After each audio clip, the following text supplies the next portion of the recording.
Hey y'all, I'm back with part two,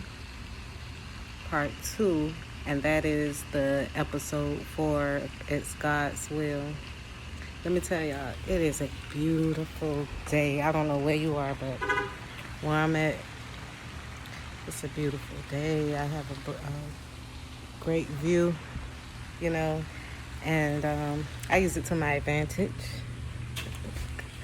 I'm always out and about on the nature scene because I am the nature queen.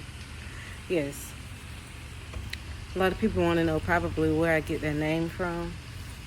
I'm I'll say I'm at the tail end of my little hardship that I was going through, and I know one day, in order to beat my fears, I try to beat my fears. That's what you got to do. You can't let the fear beat you, because fear isn't really relevant. It's something that we make up from a perspective, our perspective. You know what I mean? So, what happens is I was sitting outside and I was like, when God made Adam and Eve and all our ancestors before us, like they were kind of thrown out to the wolves. I guess that's what you would say. That's a term that we use, thrown to the wolves. They had to come up with things, and that's what we do. Like if we ain't got no sugar, we'll substitute for something else that might make it sweet. Stuff like that. So I was looking at the trees, and I was like, if I was to ever like just be for real homeless, I I would just think about like if I was here on day one, what would I do?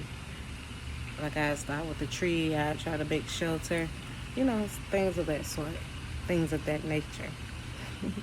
Yeah, so it's God's will. I just sit out here in the nature wherever I'm at. I'm always somewhere where I can just be by the still waters and by the green pastures.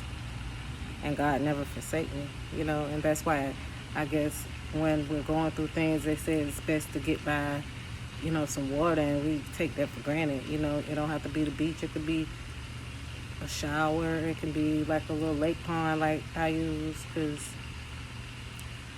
you get to see the society that we take for granted, and that's nature. That's the animals. Like we're always in hermit mode, or we may be just, thinking about the material realm. And I'm just saying we as a whole, as a human race, because I'm well past that. I am like an inside person, but I get outside. I'm all over the place. Matter of fact, you just never know where I'm at. Put it like that. So, like I can be sitting here and I can see the like ducks. They have a community. Like it's different ones. It's just not like a specific type of duck. It's like different species, different types. So you have one group over here, you have one group over there, and I see how they interact. I'll sit here and I watch them have their babies. I take pictures of it. I see turtles, lizards, caterpillars, whatever you want to see out here, and everything interacts like it's supposed to, because time keeps going, time keeps moving. So it's like even though you're going through something, it's going to get better. It's just what you make of it. So I was like seeing the squirrels every day when I come out, and I was like, hey, they get up every day looking for their food or bearing the food for the winter. Whatever they got to do, they keep it moving. They could be just ran from a dog or a cat or whatever, you know what I mean? But they still handling their business, and that made me strong. So that's why I named myself the Nature Queen, because I was always out here in the nature, and the nature taught me things that a mom, a dad, grandma, auntie, uncle, streets, nothing couldn't teach me. The nature taught me.